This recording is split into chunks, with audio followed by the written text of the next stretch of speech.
Hey guys, Kaiju here. Today we're going to be doing another Kaiju review, and this one is going to be on a figure that I kind of talked about a little bit and I have even shown off, but we're going to do a proper review of him because he is a pretty cool figure, and that is the heavily armored Kiryu, a 2018 movie Monster Series release. Now this is the Kiryu that's kind of well known as the lesser of the two. There is another Kiryu that appeared in Godzilla Against Mechagodzilla, which came out in 2002, and that one is considered the much more powerful version.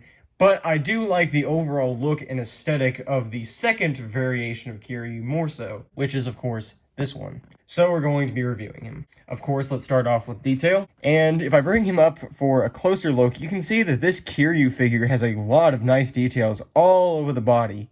His cannons, his chest, his face, even his little hand cannons are all very nicely detailed. If we even look at his legs, you can see that they're fully painted in black, except whenever you turn them around. He has a lot of nice chrome coloring along him, which is a very, very nice paint detail. Again, it would have been nicer if the back was painted with the black cords that the front half has, but still not too bad. One thing that I am a little bit peeved off about is that this Kiryu does not have the red stripe that goes along the face. For those of you who don't know, the original Kiryu did have a large red stripe that went down from his eyes, so when Kiryu turned berserk and his eyes turned red, it would look like tears of blood. Still though, I'm not too peeved because there is more paint on this than the newer movie Monster Series release, which I'll put an image up of.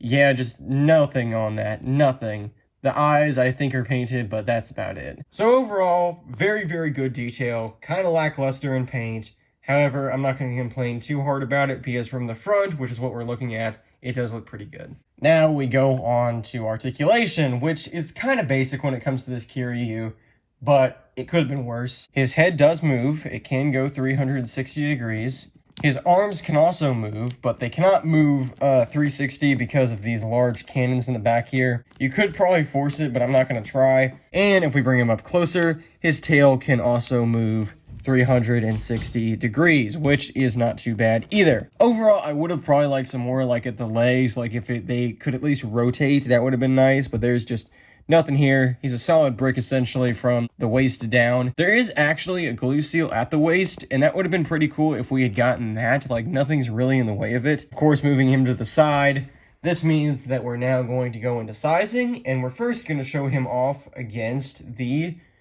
Showa Mechagodzilla.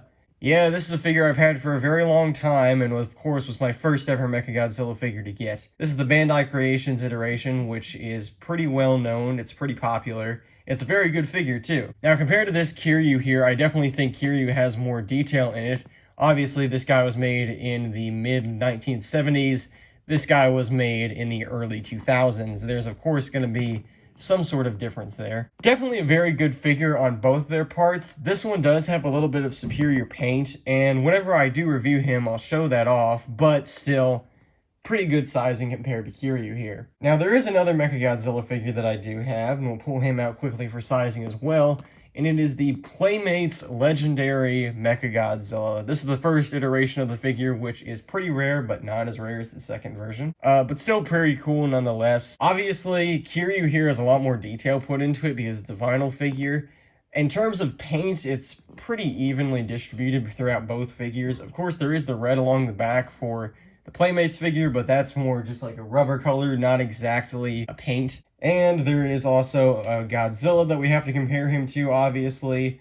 I threw him out in the last review, I believe, but we're going to do it here as well, because why not? This is the Heisei Godzilla, and these two look pretty good next to each other as well. I don't have a good-sized Tokyo SOS Godzilla, so unfortunately I can't bring one of those out. Still, though, very good sizing between these two. Would be a pretty cool matchup to see the Heisei Godzilla go against the Kiryu. Obviously, a little bit of size difference, because 100 meters, 50 meters. Very, very cool nonetheless, and looks pretty nice next to each other. And that's it for Kiryu's review. Overall, the heavy armored Kiryu is very, very cool. I do like it a lot, and this is one that's been a long time coming for my collection. I've always wanted a Kiryu figure because it's my favorite iteration of Mechagodzilla, and finally, I have one. So thank you all for watching. I'll see you guys in the next video, which I'm not really sure exactly what it's going to be over, but hey, you guys will see it nonetheless. And as always, I'll see you in the next one.